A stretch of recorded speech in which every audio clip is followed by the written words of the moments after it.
हरे कृष्ण। तो आज के सेशन में हम 3 श्लोक कवर करेंगे। Bhagavad Gita as it is chapter 10 text number 23 से 25 तक। तो यहाँ पे भगवान अपने विभूति योगा या अपने विभूति ऑपुलेंस के बारे में समझाना कंटिन्यू कर रहे हैं। जैसे कि हमने पिछले सेशन में देखा था, पिछले 2 श्लोक में भी भगवान अपनी महानता को समझाते हुए किस प्रकार एक सामान्य व्यक्ति भी भगवान के ऐश्वर्य को समझ सके, उसके अनुसार भगवान हमें यहाँ पे एक्सप्लेन कर रहे हैं। तो इसलिए हम देखते हैं जो भी वस्तुओं में सर्वश्रेष्ठ होता है, भगवान उसे अपनी रूप का एक अंश कहलाते हैं या वो भगवान की प्रतिनिधित्व करता है, ये कहते हैं। तो इसी प्रकार इसी एक्सप्लेनेशन को कंटिन्यू करते हुए आज के श्लोक में टेक्स्ट नंबर 23 में हम देख सकते हैं भगवान यहाँ पे कहते हैं रुद्राणाम शंकरश्चास्मि च अस्मि, अस्मि मतलब है आई एम। भगवान यहाँ पे कहते हैं रुद्राणाम, जो रुद्र है उन सभी रुद्रों में मैं शंकर हूं। तो सभी रुद्रों में शंकर मैं हूं। तो ये भगवान का वाक्य है यहाँ पे। तो हम देखते हैं जो अपने आप को शेवाइट्स कहते हैं जनरली, उन्हें भगवान शिव जी के लीलाओं के बारे में भी सही ज्ञान नहीं होता। वो लोग कहते हैं कि हम शिव जी के फॉलोअर्स हैं, लेकिन उन्हें स्वयं ये बात ज्ञात नहीं होता है कि कितने रुद्र हैं। तो भागवत में प्रभु हमें समझाते हैं कि कुल मिलाकर 11 रुद्र हैं, 11 रुद्रास, और इन सभी 11 रुद्रास में प्रमुख है शंकरा और जिनका नाम है शिवा। तो ये 11 रुद्रास जो है ये माने जाते हैं ये भगवान शिव के ही अंश हैं। भगवान शिव के अलग अलग अंश हैं जो इस पूरी यूनिवर्स में, एक यूनिवर्स में अलग अलग स्तर पे विराजमान होते हैं। तो जैसे कि हमने देखा है भगवान के जो 3 गुणावतार हैं, जिनमें तमोगुण के अवतार माने जाते हैं भगवान शिव। तो भगवान शिव तमोगुण के अधिपति है, वो अपने आप को 11 रुद्रों में, रुद्रों के रूप में विस्तृत होते हैं। तो ये 11 रुद्र भगवान शिव के ही अंश कहलाते हैं। तो ये 11 रुद्र जो है ये पूरी यूनिवर्स में अलग अलग स्तर पे है। तो जो भी हम जनरली हम देखते हैं, जो लोग आराधना करते हैं, शिव पूजा करते हैं, ये इनमें से एक अंश है, एक रुद्र है जिनकी पूजा किया जाता है। तो इनके जो प्रमुख है या जो मूल है वो शंकर है या शिव जी है। और भगवान कहते हैं कि इन सभी रुद्र में जो 11 रुद्र है उनमें मैं शंकर हूँ, मैं शिव जी हूँ। तो इसका मतलब जैसे हमने कहा था कि सभी चीज़ों में जो प्रोमिनेंट है वो भगवान अपने प्रतिनिधित्व कहलाते हैं। तो इसी प्रकार इन सभी 11 रुद्रों में भगवान शिव जो है वो प्रमुख है।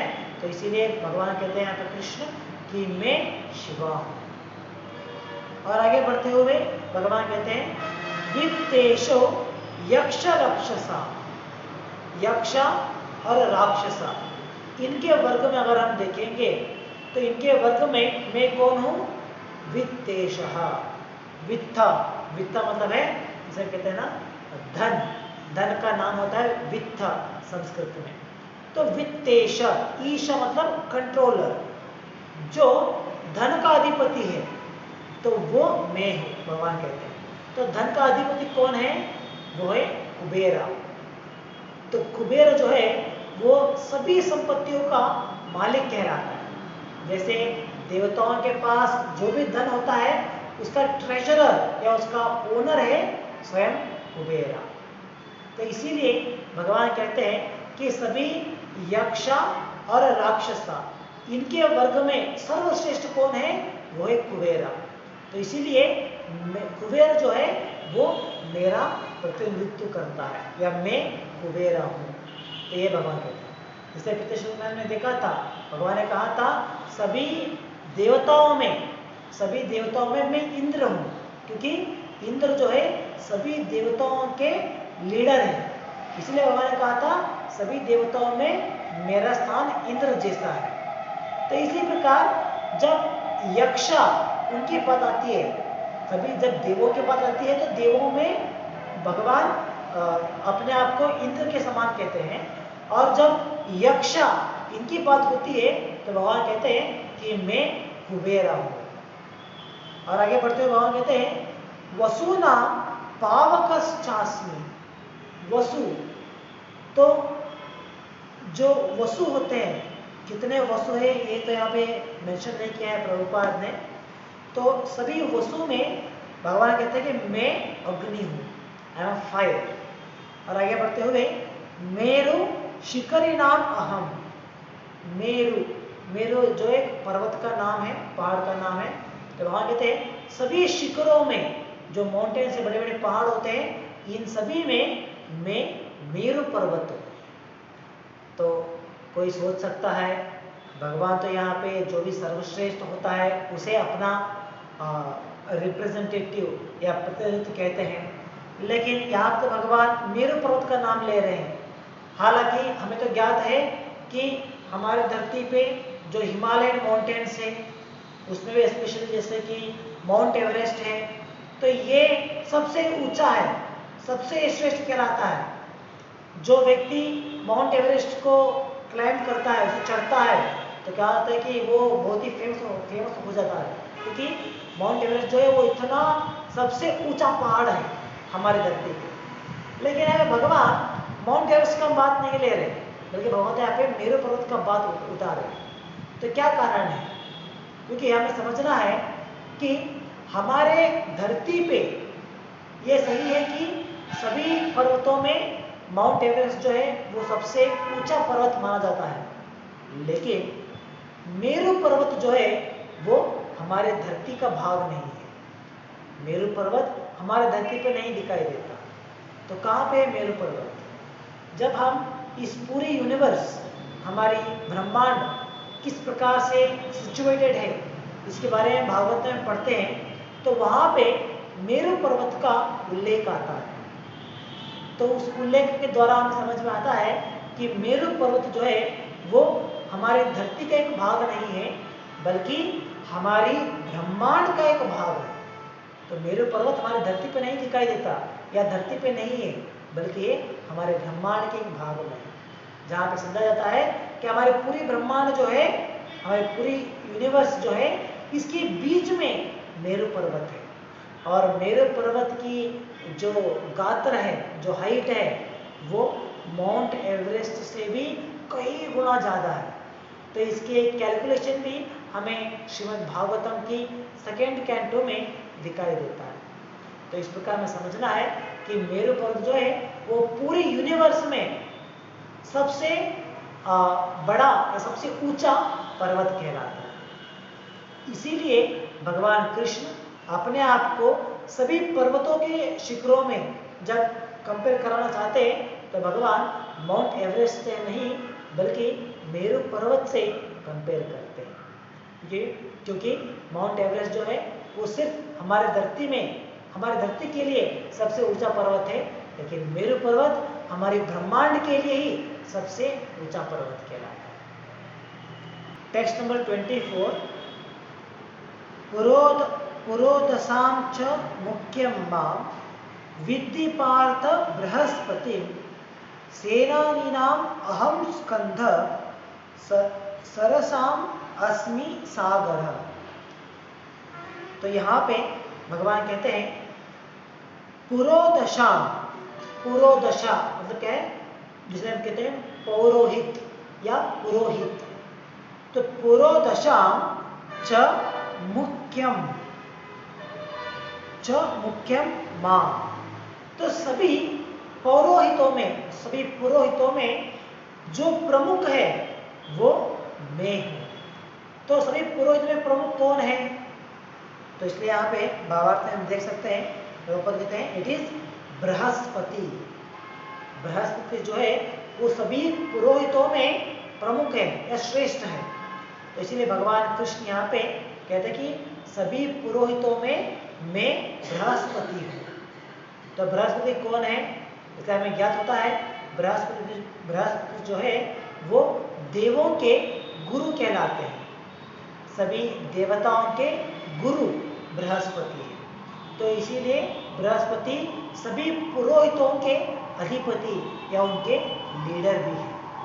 तो जैसे भगवान सभी सर्वश्रेष्ठ वस्तुओं में, सभी वस्तुओं में जो सर्वश्रेष्ठ होता है भगवान उसे अपना रिप्रेजेंटेटिव कहते हैं। तो इसीलिए सभी पुरोहितों में भगवान कहते हैं यहाँ पे कि मैं बृहस्पति हूँ। और आगे भगवान कहते हैं विद्धि पार्थ बृहस्पति सेनानीनाम अहम स्कंदा। सेनानीनाम जैसे जनरल होता है हमारे, अगर सेना में हम देखते हैं तो हर एक सेना के लिए एक जनरल होता है। तो जो जनरल है वो उस सेना का प्रमुख कहलाता है। जैसे कि हम हमारे देश में देख सकते हैं जो हमारे सेना के 3 विभाग हैं, तो तीनों विभाग में एक एक जनरल होते हैं। भू सेना के लिए एक जनरल है, वायु सेना के लिए एक है और नौका सेना के लिए एक जनरल होता है। और इन सभी तीनों जनरल के ऊपर और एक मुख्यस्थ होते हैं। तो इस प्रकार पहले के समय में भी सभी सेनानियों में एक सेना नायक होते थे, जिन्हें सेना नायक या जनरल का नाम से भी बुलाया जाता था। तो यहाँ भगवान कहते हैं इन सभी सेनानियों में मैं कौन हूँ, मैं स्कंद हूँ। तो स्कंद एक सेनानी का नाम है, एक जनरल का नाम है, जो अपनी क्षमता के लिए, अपनी पावर के लिए जो बहुत ही फेमस थे, मशहूर थे। तो इसलिए भगवान अपने आप को यहाँ पे स्कंद नाम के जनरल से कंपेयर कराते हैं और कहते हैं कि सभी सेनानियों में मैं स्कंद जैसा हूँ। और आगे कहते हैं सरसाम अस्मि सागरः। इसी प्रकार सरसाम, सरस यहाँ पे हम देख सकते हैं, इसके लिए अनुवाद करते हैं रिजर्वायर ऑफ वाटर। सरसाम अस्मि सागरः, सभी पानी के मूल में मैं कौन हूँ, मैं सागर जैसा हूँ। क्यों, ये तो हमें आसानी से मालूम पड़ जाएगा, क्योंकि सागर जो है वो सभी पानी के जो मूल होते हैं उससे श्रेष्ठ कहलाता है, क्योंकि उसका गात्र विशाल है, उसकी क्वांटिटी बड़ा है। तो इसीलिए सागर जो है वो सभी पानियों के मूल से श्रेष्ठ या बड़ा कहलाता है। तो इसलिए जब भगवान कहते हैं अपने आप को कंपेयर कराते हैं, तो भगवान कहते हैं कि सभी पानी के मूल में मैं सागर जैसा हूँ, तो मैं उतना श्रेष्ठ हूँ या मेरी ये विभूति है। तो भावार्थ में इस प्रकार से है, मैं भावार्थ करूँगा यहाँ पे। Indira is the chief demigod of the heavenly planets and is known as the king of the heavens. The planet in which he reigns is called Indraloka. Brahaspati is Indra's priest, and since Indra is the chief of all kings, Brahaspati is the chief of all priests. And as Indra is the chief of all kings, similarly Skanda, the son of Parvati and Lord Shiva, is the chief of all military commanders. And of all bodies of water, the ocean is the greatest. These representations of Krishna only give hints of his greatness. तो इस प्रकार ये सभी जो प्रमुख leaders हैं, जिन्हें भगवान कहते हैं कि यहाँ पे कि वो मेरे रिप्रेजेंटेटिव है या मेरे प्रतिनिधित्व करते हैं, तो ये सभी अपने अपने क्षेत्र में, अपने अपने फील्ड में महान होते हैं। इसीलिए भगवान उन्हें अपने रिप्रेजेंटेटिव कहलाते हैं।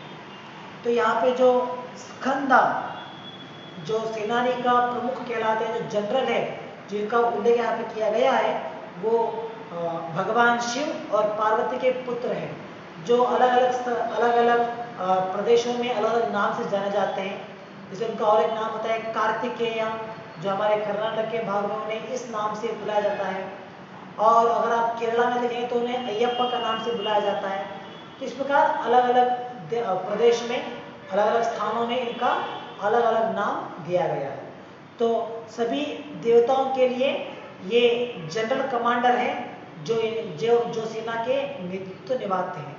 तो इसलिए भगवान उन्हें अपना नेतृत्व, अपना रिप्रेजेंटेटिव कहलाते हैं। तो आगे हम देखते हैं टेक्स्ट नंबर 25। महर्षिणां भ्रगुर अहम गिराम अस्मि एकम अक्षरम यज्ञानां जपयज्ञोस्मि स्थावराणां हिमालय। तो यहाँ पे भगवान कहते हैं महर्षिणां, सभी ऋषि और महर्षियों में।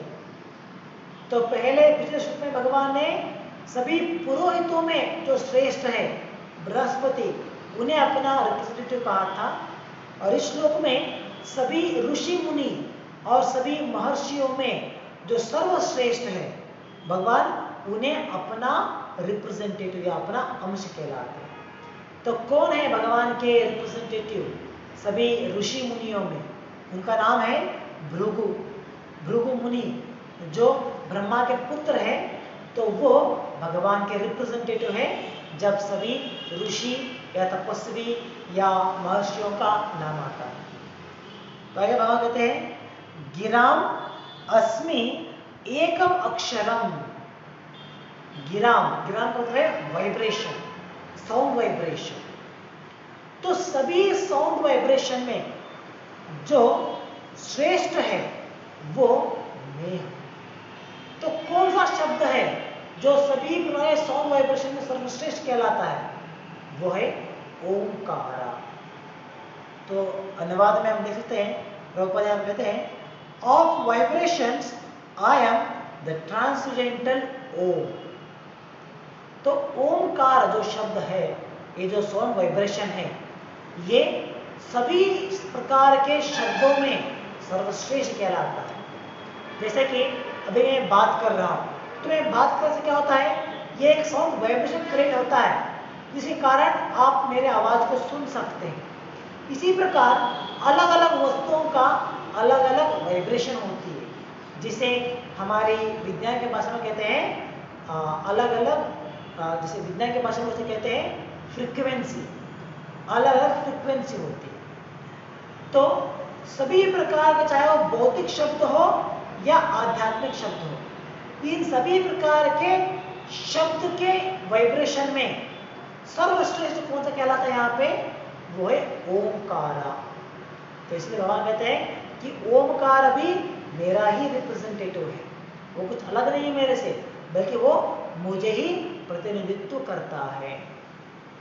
तो लोग सोचते हैं, जब हम हरे कृष्ण महामंत्र के जप के बारे में कहते हैं, तो लोग कहते हैं कि अरे हम लोग ओमकार का जप करते हैं। और वो कहते हैं कि ओमकार का जप वो लोग करते हैं जो शिव जी के फॉलोवर है, जो भगवान शिव का फॉलो करते हैं, वो लोग ओमकार का जप करते हैं।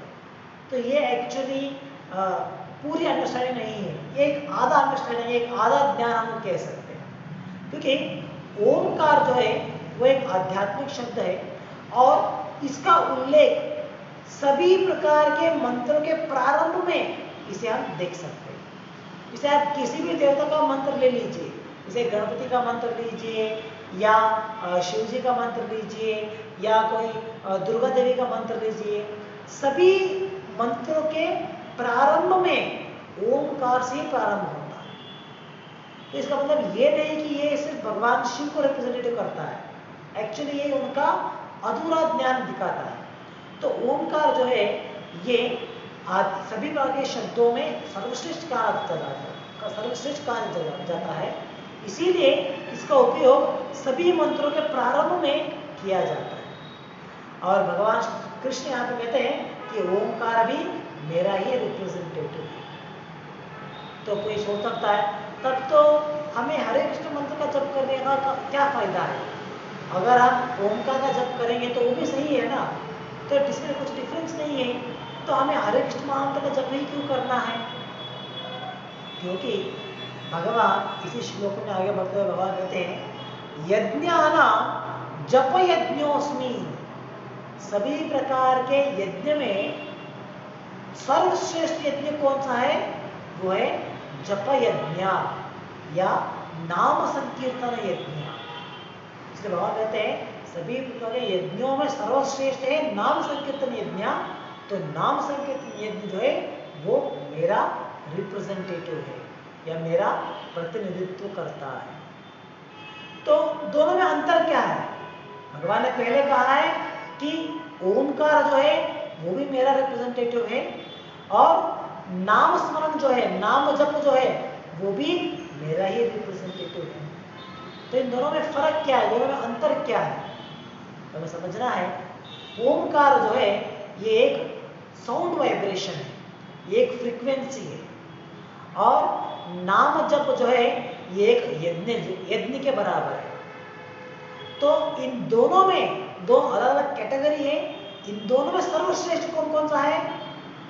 साउंड वाइब्रेशन में सर्वश्रेष्ठ है ओमकार और सभी यज्ञों में सर्वश्रेष्ठ है नाम जप। और ये दोनों भी भगवान का प्रतिनिधित्व करता है। देखिए इसमें एक अंतर है। अंतर ये है कि ओमकार जो है वो भगवान की निराकार रूप को रिप्रेजेंट करता है, ये भगवान के निराकार रूप का उसे एड्रेस करता है ओमकार। और वही नाम जप, भगवान का नाम जो है हरे कृष्ण महामंत्र जो है वो भगवान की साकार रूप को दर्शाता है, भगवान के साकार रूप का रिप्रेजेंटेटिव करता है। तो इस प्रकार दोनों भी भगवान के नेतृत्व है, लेकिन एक भगवान की निराकार रूप का रिप्रेजेंट करता है और दूसरा भगवान की साकार रूप का रिप्रेजेंट करता है। और जैसे हमने पहले भी बहुत बार सेशन में हमने इस विषय को समझने का प्रयास किया है कि भगवान की साकार रूपा और निराकार रूपा और साथ ही जो परमात्मा रूप है, इन तीनों कैटेगरी, इसकी हायरार्की क्या है, इनमें सर्वश्रेष्ठ कौन सा है, ये हमने पहले भी समझने का प्रयास किया है। जैसे इन तीनों में अगर देंगे तो प्रारंभ के स्तर पे आएगा भगवान का निराकार रूप, जिसका कोई आकार नहीं, कोई रूप नहीं, कोई गुण नहीं और जिसका रिप्रेजेंटेटिव है ओमकार। तो ये इन भगवान के तीन प्रकार के जो रूप है इसमें सबसे नीचे स्तर पे आता है। और इसके हायर है, इसके ऊपर आता है भगवान का परमात्मा स्वरूप जो हर एक जीव के हृदय में विराजमान है। वो परमात्मा स्वरूप जो है भगवान के निराकार रूप से भी थोड़ा श्रेष्ठ कहलाता है। और इससे भी श्रेष्ठ है, या सर्वश्रेष्ठ है, वो है भगवान का साकार रूप। इसे हम कहते हैं श्याम सुंदर फॉर्म। तो भगवान के जो रूप है श्याम सुंदर फॉर्म, ये साकार रूप कहलाता है और वो भगवान के सभी अलग अलग तरह के रूपों से सर्वश्रेष्ठ कहलाता है। और इस साकार रूप का रिप्रेजेंट करता है हरे कृष्ण मंत्र। तो ये जो नाम जप है, भगवान का नाम संकीर्तन है, ये भगवान के साकार रूप को दर्शाता है। तो इसीलिए भगवान सभी यज्ञों में सर्वश्रेष्ठ है जप यज्ञ और वो मेरी रिप्रेजेंटेटिव कहलाते हैं। तो हमें इन दोनों के बीच में अंतर जो है वो समझना चाहिए, ओमकारा और हरे कृष्ण मंत्र, इन दोनों का अंतर क्या है इसे समझते हुए हमें हरे कृष्ण महामंत्र का जप करने के लिए हमें ज़्यादा उत्सुक होना चाहिए। क्योंकि ओमकार भी हम ये नहीं कहते कि अरे ओमकार थोड़ा कम है या ये उतना महत्व नहीं रखता है, ये भी भगवान का ही प्रतिनिधित्व करता है, लेकिन ये भगवान की निराकार रूप को दर्शाता है। तो इसीलिए डिवोटीज, भक्त लोग जो भगवान के साकार रूप से आकर्षित होते हैं, भगवान की साकार रूप का पूजा करते हैं, वो निराकार रूप की आराधना में आसक्ति नहीं दिखाते। तो इसीलिए ओमकार का जप करना उतना रिकमेंड नहीं है डिवोटीज के लिए, बल्कि डिवोटीज के लिए रिकमेंड कराते हैं हरे कृष्ण महामंत्र का जप करना, जो भगवान की साकार रूप का प्रतिनिधित्व करता है और साथ ही जो सभी प्रकार के यज्ञों में सर्वश्रेष्ठ कहलाता है। जैसे कि पहले के समय में अलग अलग प्रकार के यज्ञ कराते थे, जैसे अश्वमेध यज्ञ या जो अलग अलग यज्ञ होते हैं, तो उस प्रकार यज्ञ कराते थे। लेकिन उन सभी यज्ञों में भी सर्वश्रेष्ठ कहलाता है जप यज्ञ। तो इसीलिए कलियुग में इस जप यज्ञ को हमारे लिए दिया गया है, क्योंकि हम पहले के समय के जैसे अलग यज्ञ में भाग नहीं ले सकते, क्योंकि हमारे यहाँ उतना लंबा समय नहीं होता पहला, दूसरा है उतने क्वालिफाइड ब्राह्मण्स नहीं मिलते हैं, और तीसरा है उतनी सामग्री जो हमें उस यज्ञ के लिए चाहिए वो यहाँ पे उपलब्ध नहीं होती है, और जो नियम कानून पालन करना होता है वो कलियुग में करना पॉसिबल नहीं है। तो इसीलिए सभी प्रकार के यज्ञ को करने के लिए कलियुग में रेकमेंड नहीं किया जाता, बल्कि इन सभी यज्ञों के जो टॉप मोस्ट यज्ञ है, हाईएस्ट यज्ञ है, उस यज्ञ को करने के लिए कलियुग में हमें रेकमेंड किया जाता है। और वो हाईएस्ट यज्ञ कौन सा है? वो है जप यज्ञ या नाम संकीर्तन यज्ञ। तो इसीलिए कलियुग में नाम संकीर्तन यज्ञ जो है ये बहुत ही महत्व दिखाते हैं, और इसे करने के लिए हमें रेकमेंड करते हैं। और आगे भगवान कहते हैं स्थावरानाम हिमालयः, of the immovable things I am the Himalayas.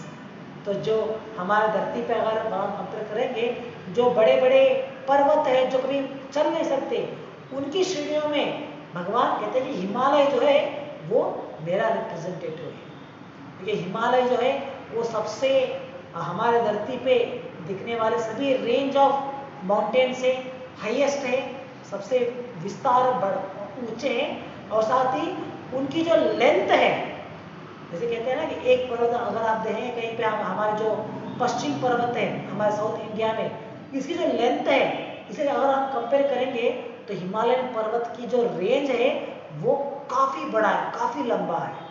तो इसीलिए भगवान कहते हैं स्थावरानाम हिमालय, सभी प्रकार के इमूवेबल थिंग्स में हिमालय जो है वो मेरा रिप्रेजेंटेटिव करता है। तो भावार्थ इस प्रकार से यहाँ पे भावार्थ में एक बार पढ़ूंगा। Brahma, the first living creature with in the universe, created several sons for the propagation of various kinds of species. The most powerful of his sons is Bhrigu, who is also the greatest sage. Of all the transcendental vibrations, the Omkara represents the supreme.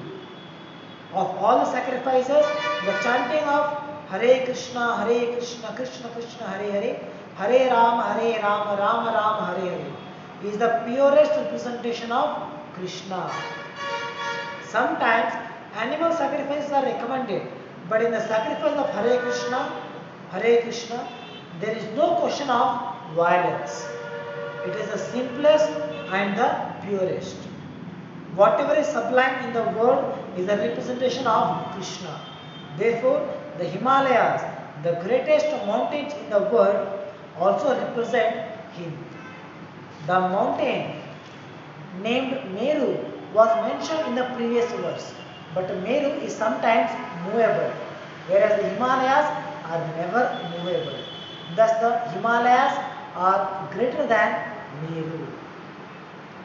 तो भावार्थ में प्रभुपाद इन सबों को deeply explain कर रहे हैं। यहाँ पे बहुत सारे पॉइंट्स उन्होंने ऑलरेडी कवर कर दिया है।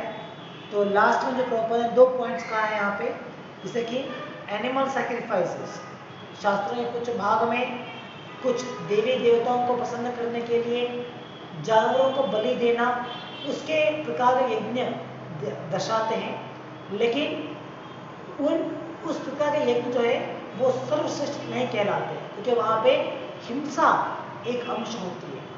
तो हरे कृष्ण नाम जप करना जो है यहाँ ये एक सर्वश्रेष्ठ कहलाता है, क्योंकि यहाँ पे हिंसा के लिए कोई भी स्थान नहीं है। बिना किसी हिंसा करे बिना हम इस यज्ञ को कर सकते हैं, तो इसीलिए इसे एक सर्वश्रेष्ठ यज्ञ भी कहलाते हैं।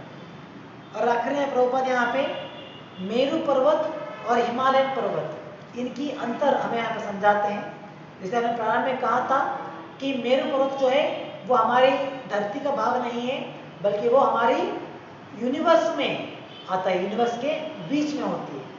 और प्रभुपाद यहाँ पे समझाते हैं कि मेरु पर्वत जो है वो मूवेबल है, वो चलनशील है, और हिमालयन पर्वत जो है वो कभी चलते नहीं है। तो हिमालयन पर्वत नहीं चलते हैं, ये तो हमें एक्सपीरियंस है, लेकिन मेरु पर्वत कैसे मूव होता है ये हम लोगों के एक्सपीरियंस में नहीं है, लेकिन शास्त्रों में इसका उल्लेख हम जरूर देख सकते हैं। जैसे कि हमारे इस सृष्टि की रचना के अनुसार और हमें दिखा दें किस प्रकार मेरु पर्वत जो है वो मूव होता है, वो चलनशील है। तो ये शास्त्रों के आधार के ऊपर हमें समझना चाहिए, अपनी ओन एक्सपीरियंस के अनुसार तो इसे समझना पॉसिबल नहीं है, क्योंकि मेरु पर्वत हमसे बहुत दूर पे है, जो हम लोग कभी अपने इस मनुष्य की शरीर के द्वारा हम उसे देख भी नहीं पाते। तो इसीलिए हमें इसे शास्त्रों के आधार के ऊपर समझना चाहिए कि हाँ, शास्त्रों में इसका मेंशन किया गया है कि मेरु पर्वत मूव होता है, ये चलनशील है, तो ये चलनशील है। तो इसे हमें शास्त्रों के आधार के ऊपर समझना चाहिए। तो इस प्रकार आज हमने 3 श्लोक कवर किया है, टेक्स्ट नंबर 23 से लेकर टेक्स्ट नंबर 25 तक। इन तीनों श्लोकों में भगवान ने अलग अलग प्रकार से जो सर्वश्रेष्ठ वस्तु है उसे अपने प्रतिनिधित्व कहते हुए, अपने रिप्रेजेंटेटिव कहते हुए हमें समझाते हैं कि किस प्रकार भगवान सभी वस्तुओं में सर्वश्रेष्ठ है। तो आगे भी आने वाले श्लोकों में भगवान इसी एग्जाम्पल को, इसी एक्सप्लेनेशन को कंटिन्यू करेंगे, जो हम अगले सेशन में कवर करने का प्रयास करेंगे। तो यहाँ पर हम समाप्त करेंगे आज के लिए। ग्रंथराज श्रीमद् भगवद गीता की जय। जगद्गुरु श्री प्रभुपाद की जय। हरे कृष्ण।